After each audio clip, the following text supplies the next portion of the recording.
Dans la série sur les 5 signes, alors il y a plus que 5 signes pour toute personnalité narcissique, je prends juste 5 signes qui peuvent être importants. Nous sommes arrivés au narcissique malveillant.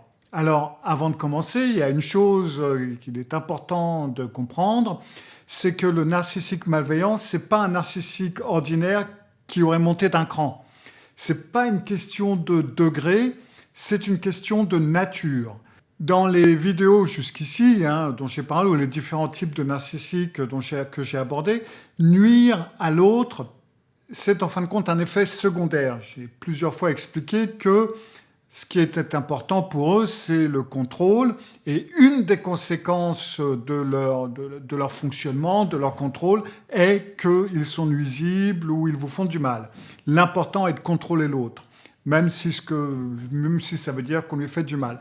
Et chez le malveillant, là, il y a une différence. Nuire à l'autre, c'est pas un effet secondaire, c'est le carburant. Il y a quelque chose en lui qui se nourrit de ça. Alors là, je dis lui, parce que c'est les règles de français, mais les femmes ne sont pas en reste. Les femmes narcissiques malveillantes, elles existent. Et donc, dans cette vidéo, je vais parler des deux. Et les 5 signes que je vais vous donner vont s'appliquer aux deux. Les exemples que je vais utiliser, ça va être des exemples réels. Vous pouvez même en retrouver certains dans divers témoignages sur le net ou dans des interviews. Donc, c'est parti maintenant pour les 5 signes des narcissiques malveillants. Cyril Malka.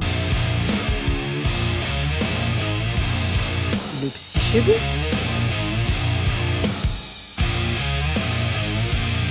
Cyril Malka, le psy chez vous. Bienvenue sur cet épisode du Psy chez vous. Avant que je commence, souvenez-vous de vous abonner si ce n'est pas déjà fait, de cliquer sur la petite cloche pour être averti lorsque je mets une nouvelle vidéo en ligne. N'hésitez pas à commenter, partager, mettez un petit pouce en l'air si vous aimez bien. Et puis maintenant, trêve de blabla, on y va. Le premier signe que vous allez voir, c'est une forme d'intensité qui ressemble à de l'amour. Alors, oui, tous les narcissiques vont passer par une phase de séduction intense au début de la relation. Ça, vous connaissez déjà, plein de gens en ont déjà parlé. Mais le malveillant, cette phase, elle a une texture particulière. Elle ne ressemble pas à de la tendresse, elle ressemble plutôt à une obsession. Par exemple, je crois que c'était sur France 3, Laurent, un homme des Hauts-de-France, avait témoigné publiquement d'une relation avec une femme qu'il décrit justement comme malveillante.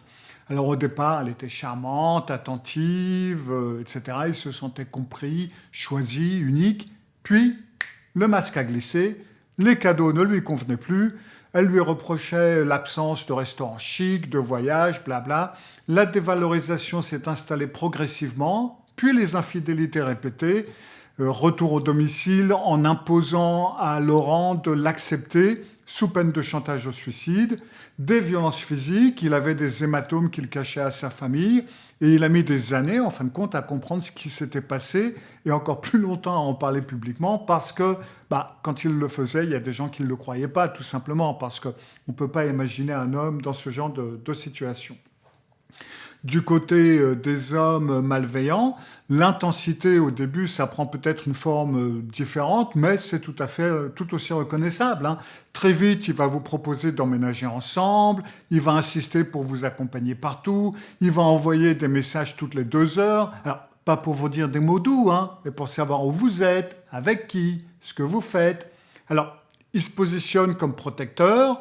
Vous interprétez ça comme de l'amour fort, de l'intérêt très fort, mais en fin de compte, non. Ce qui est en train de se faire là, c'est un périmètre de contrôle qui est en train de se dessiner.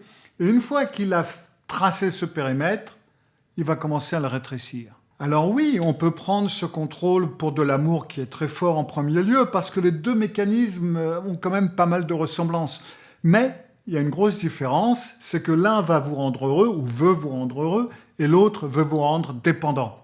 Alors, ces deux choses peuvent se ressembler au début, parce que tous les deux, ça vous donne de l'attention, de la présence, de l'intensité. Mais ce qui va les distinguer, c'est la direction. L'un va s'ajuster à vous, l'autre vous ajuste à lui. Remarquez bien. Donc, si vous rencontrez quelqu'un dont vous avez l'intensité qui vous paraît vous fait vous sentir surveillé plutôt que désiré, regarder plutôt que vu, soyez attentifs parce que c'est une information importante. Le signe numéro 2, c'est une menace qui est comme un outil, qui est utilisé comme un outil ordinaire. Donc, tous les narcissiques veulent le contrôle, ok. Mais ils n'ont pas tous les mêmes méthodes pour l'obtenir. Le grandiose va vous écraser, le vulnérable va vous culpabiliser, le bien-pensant va vous juger, merci ceux qui ont regardé les vidéos précédentes. Le malveillant, lui, il va vous menacer. Alors, c'est pas vraiment pas du tout même une colère impulsive, même si ça peut arriver. C'est pas un « ça tu vas le regretter » qui est dit dans le feu d'une dispute. Ça va être des menaces froides, calculées, nommées. Ça va être des phrases qui vont reviennent dans les témoignages avec une régularité qui est tout à fait troublante. Si tu pars, tu verras plus les enfants. Hey, je sais des choses sur toi. Tu ferais mieux d'y réfléchir à 2 fois avant de faire ce que tu veux faire. Si tu rentres pas à l'heure, je m'en vais. Et tu verras bien ce que ça donne. Et ces phrases, ces menaces, elles arrivent dès que vous résistez, dès que vous posez une limite, dès que vous dites non à quelque chose. C'est pas une réaction émotionnelle à quelque chose qui va un peu trop loin. Non. C'est un outil. Il la sort comme une clé parce que ça marche, et parce qu'il a appris que ça marche, ou parce qu'ils ont appris que ça marche. Chez une femme malveillante, la menace va très souvent prendre une forme très ciblée émotionnellement. L'exemple le plus documenté, c'est le chantage au suicide, dans les choses qu'on en entend. C'est chaque fois que le client envisage de partir, elle va faire semblant de se faire mal ou elle va se faire mal, et l'autre reste. On ne reste pas par amour, on reste par peur, on reste par culpabilité, et c'est exactement l'effet recherché. Ce n'est pas de la détresse, c'est un outil de rétention. Chez un homme malveillant, alors ça peut être interchangeable, mais chez un homme malveillant, les menaces très souvent vont être plus directes et plus frontales.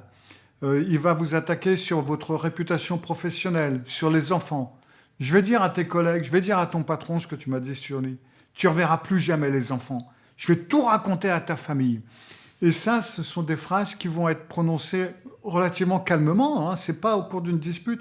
Ça peut être sans élever la voix au coin d'une table. Ce n'est pas dans une crise, ça va être dans une conversation ordinaire. Et c'est précisément ce calme qui est le marqueur. Ce n'est pas la violence physique, mais c'est le calcul. Je me souviens que je connaissais un gars, c'était un couple, je les aimais beaucoup, surtout elle était très gentille. Et à un moment donné, on était en train de parler, on était invités à dîner chez eux, et je ne sais plus comment c'est venu, mais il a commencé à parler que si, là j'allais dire son prénom, mais si elle venait à vouloir divorcer, à me quitter, tous les avocats, moi je les connais, tous les notaires, moi je les connais, elle s'en tirera pas bien. Je me souviens, à l'époque, ça m'avait vachement choqué. Alors, on ne travaillait pas trop avec tous ces trucs-là à cette époque. Mais à cette époque, je me disais quand même, si la seule raison pour laquelle elle ne veut pas divorcer de lui, c'est qu'elle a peur de ce qui va lui tomber dessus, c'est quand même une sacrée menace. Et je me souviens, ça m'avait interpellé. Et ça va être le narcissique malveillant qui va jouer sur ce genre de choses. Encore une fois, à l'époque, on n'avait pas tout ça dans la littérature. Mais dans tous les cas, dans le cas homme ou femme, la structure va rester de toute façon exactement la même. Ça va être une pression froide, délibérée, exercée au moment où vous osez résister ou faites mine de résister. Et il n'y a aucun autre type de narcissique qui va aller aussi loin délibérément. Là, la frontière entre le narcissique et le profil antisocial, sociopathe, psychopathe, c'est pas toujours très évident. Le signe numéro 3, c'est la paranoïa et le contrôle. Ça va être une des choses que le narcissique malveillant va partager avec le profil paranoïaque. Et ça va être la conviction profonde, quasi viscérale, que les autres veulent le trahir, que le monde est fondamentalement hostile et que vous, en particulier, vous en pourriez l'être aussi, vous pourriez en faire partie. C'est pas de la jalousie. La jalousie, ça va être une émotion, rationnelle ou irrationnelle, plus souvent irrationnelle. Mais ce dont je parle, c'est plutôt une architecture. Ça va être un système de surveillance qu'il ou qu'elle va mettre en place méthodiquement autour de vous. J'ai lu un témoignage d'une femme, et c'est le genre de témoignage que d'ailleurs j'ai eu régulièrement dans ma pratique, et ça peut donner froid dans le dos. Et alors ce qu'elle avait témoigné, c'était qu'il lui envoyait des SMS toutes les heures de la journée, au point que ses collègues avaient remarqué qu'elle ne lâchait plus son téléphone, parce que si elle ne répondait pas dans la minute, la soirée, ça devenait un interrogatoire au 3e degré. Et si elle répondait, de toute façon, c'était aussi un interrogatoire. Toujours les mêmes questions, les mêmes réponses exigées mot pour mot, jusqu'au moment où elle a, en fin de compte, arrêté de répondre ce qu'elle voulait ou ce qu'elle pensait vraiment, pour répondre ce que lui, il voulait entendre, pour ne pas l'énerver. Parce que sans ça, c'était un gros problème. Et ça lui a mis des mois à réaliser qu'elle avait fini par oublier ce qu'elle pensait réellement. Et c'est en fin de compte ça, ce que la surveillance quotidienne fait. Elle fait s'effacer votre personnalité. Et ce qui rend ce signe difficile à identifier, c'est que le malveillant enveloppe le contrôle dans un discours de couple. C'est la transparence, c'est la confiance, c'est l'honnêteté. Il ou elle va utiliser les bons mots pour installer, en fin de compte, les mauvaises choses. Les mots de passe, c'est demandé comme c'est un geste de transparence. Les questions incessantes, c'est présenté comme de l'intérêt pour ta vie. En fin de compte, c'est un interrogatoire qui est habillé ou travesti en une conversation. Alors, la différence entre quelqu'un qui veut vous connaître et quelqu'un qui veut vous contrôler, alors, le premier, il va poser des questions parce qu'il s'intéresse à vous, tout simplement. Et le second, il va poser des questions parce qu'il vous surveille. Le problème, c'est que les questions vont se ressembler. Vous n'allez pas pouvoir le savoir d'après les questions. Ce qui va changer, ça va être ce qu'il va faire des réponses. Et surtout ce qu'il fait avec les réponses qui ne lui conviennent pas. Donc malheureusement, au début d'une relation, vous n'allez pas pouvoir toujours le savoir rapidement, mais soyez attentifs et remarquez ce qu'il fait des réponses, et surtout quand les réponses ne lui plaisent pas, voyez un petit peu ce qui se passe, ça peut vous donner une idée de ce qui peut se passer plus loin dans la relation. Le signe numéro 4, ça va être des représailles, jamais de prescription. Alors ça, il faut vraiment l'avoir vécu pour vraiment le comprendre des fois. Alors, lorsque le narcissique ordinaire, entre guillemets, réagit, il va exploser, il va punir, il va se venger dans le feu du moment ou relativement rapidement après. Et puis ça passe, ou alors ça change de forme, ou on passe à autre chose, mais ça bouge. Le malveillant, lui, il va attendre. Alors, une contrariété, une résistance, une humiliation qu'il a perçue, même minime, ça peut déclencher quelque chose qui va durer des mois, des années, et parfois toute une vie. Vous allez continuer à l'entendre régulièrement. Il ne vous lâche pas. Il stocke, il planifie, et le pire, c'est qu'il peut vous frapper au moment où vous vous y attendez pas du tout. Quand vous croyez que c'est oublié, quand vous avez passé outre, ou même quand vous savez même pas que vous avez dit ou fait quelque chose qui était répréhensible, en quelque sorte. Ça vous tombe dessus comme un éclair au milieu d'un ciel bleu. Alors, les témoignages d'hommes victimes de femmes malveillantes vont décrire un mécanisme relativement précis. Très souvent, ça va être après la séparation où les enfants vont être utilisés comme point de contact forcé et donc comme outil de représailles permanente. Elle surveille ses déplacements par le biais des enfants à qui elle pose des questions sur qu'est-ce qu'il fait papa, avec qui il est, où il va. Elle sème les doutes sur lui dans leur tête, progressivement, méthodiquement, sans interdire l'accès aux enfants. Elle construit patiemment un mur entre eux et leur père. Ça peut prendre des années. Et pendant ces années, lui, il continue à croire que les choses s'arrangent et que, voilà. Mais en fin de compte, ce qui se passe, c'est qu'il est en plein milieu d'une représaille. Chez un homme malveillant, alors, bien entendu, il peut utiliser ces méthodes également, mais il peut aussi utiliser une forme beaucoup plus frontale, mais tout aussi préméditée. Là, les femmes qui témoignent de ce genre de choses, elles vont dire que plusieurs mois après la rupture, même des fois, il peut contacter leur employeur, leurs amis proches, leur famille, avec une version soigneusement arrangée des faits. Pas dans un éclat de rage, mais dans un mail bien rédigé, posément, avec des détails, des dates, un ton qui paraît raisonnable. Le but, c'est pas de crier, le but, c'est d'être cru et d'effacer l'autre. Et là, dans ce cas-là, on peut le voir, c'est pas de la réactivité émotionnelle, c'est tout simplement de la préméditation. Et c'est ce qui rapproche, encore une fois, le narcissique malveillant du profil antisocial, sociopathe, psychopathe. Il ne souffre pas de la blessure de la même façon qu'un autre narcissique, il la catalogue, il attend le bon moment et il s'en sert. Et ça peut être un signe qui est très difficile à voir de l'intérieur parce que le délai entre l'offense, ou l'offense présumée, des fois vous ne savez même pas ce que vous avez fait, et la représailles est souvent si long qu'on ne fait plus le lien. On pense que c'est une coïncidence, ou de la malchance, ou ce que vous voulez, mais c'est ni l'un ni l'autre. Surtout, encore une fois, les fois où vous n'avez pas commis d'offense, l'offense, vous l'avez commise que dans sa tête à lui ou dans sa tête à elle. Enfin, le dernier signe, le signe numéro 5, ça va être un isolement méthodique et précoce. Et ça, c'est probablement le signe le plus insidieux des 5 parce qu'il est quasi invisible. Il se produit lentement et à aucun moment vous avez l'impression qu'on vous impose quoi que ce soit. Alors, il ne va pas vous dire « tu ne peux pas voir ta meilleure amie ». Enfin, il peut, surtout si c'est un homme. Mais sans ça, généralement, il va dire « ouais, elle est sympa, mais tu ne trouves pas qu'elle est un peu superficielle ?» Un soupir au bon moment ou une remarque qui fait mouche. « Ah bon, tu les vois encore ?» dit d'un ton légèrement étonné. Pas de violence, juste une contamination douce, régulière, qui va modifier imperceptiblement votre perception de vos proches. Il y avait une femme qui avait expliqué qu'elle voulait reprendre une activité salariée après plusieurs années à travailler seule chez elle. Et son partenaire, il l'en a dissuadé subtilement en lui répétant comme ça qu'elle n'était pas faite pour travailler en groupe, ça allait mal, elle était faite pour travailler seule, sans patron, qu'elle était introvertie. Et elle a fini par le croire. Elle a continué à travailler seule à la maison, dans un périmètre qu'il contrôlait entièrement. Et c'est que quelques années plus tard, après la séparation, qu'elle a découvert que, non, en fin de compte, elle était très sociable.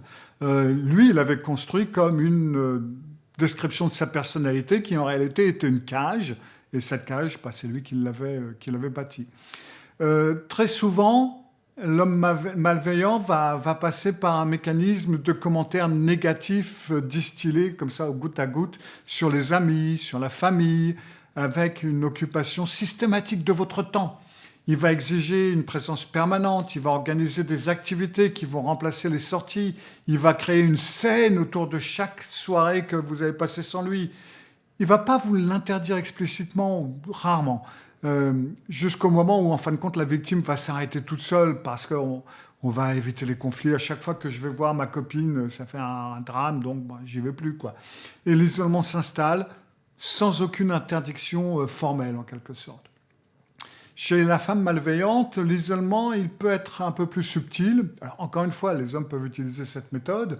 Et au lieu de détruire, elle va se lier avec les amis de son partenaire, avec sa famille, avec ses collègues.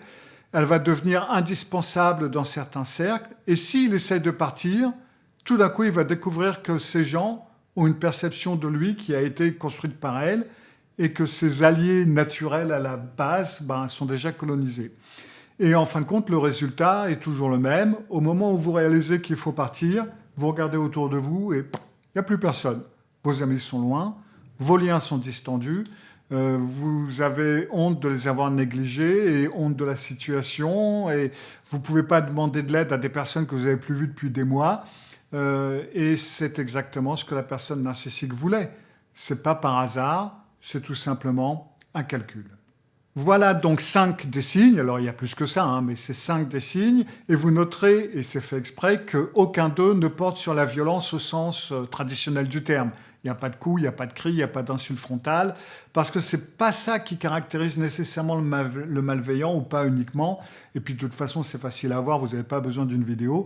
Ce qui est intéressant, c'est ce calcul, cette préméditation, et le fait que chaque comportement pris isolément, ça peut être anodin, peut-être un peu excessif, mais c'est un peu trop on ne relève pas, et c'est pour ça que ça fonctionne. Alors avant de terminer, 3 choses importantes. Première chose, ces 5 signes ne sont valables que s'ils sont répétés, rigides et cohérents entre eux. Un épisode isolé, ça ne suffit pas. Ça peut arriver à tout le monde d'avoir un passage plan. Ce qui compte, c'est que c'est un schéma. Deuxième chose, si vous reconnaissez plusieurs de ces signes dans une relation passée ou dans une relation présente, ça ne signifie pas que c'est vous qui avez failli. La personne malveillante va cibler justement les personnes qui sont capables d'empathie, de loyauté et de bonne foi. En fin de compte, ce sont vos qualités qui vous ont exposé, ce n'est pas vos failles qui vous ont exposé. Et troisième chose, le narcissisme malveillant, tout comme les autres formes de narcissisme, ça ne se soigne pas. Ce n'est pas une question d'effort, ce n'est pas une question de volonté. La structure, elle est là, elle est rigide. Et si vous voyez plusieurs de ces signes, la question à vous poser, ce n'est pas comment est-ce que je peux l'aider à changer ou à améliorer, ou comment est-ce que je peux améliorer ça, c'est comment est-ce que je peux m'en sortir le plus facilement possible et le plus rapidement possible. C'était tout pour cet épisode du Psy chez vous. Et, YouTube trouve que vous devriez regarder cette vidéo, que ça vous intéressera sûrement. Cyril Malka. Cyril Malka, le Psy chez vous. Cyril Malka.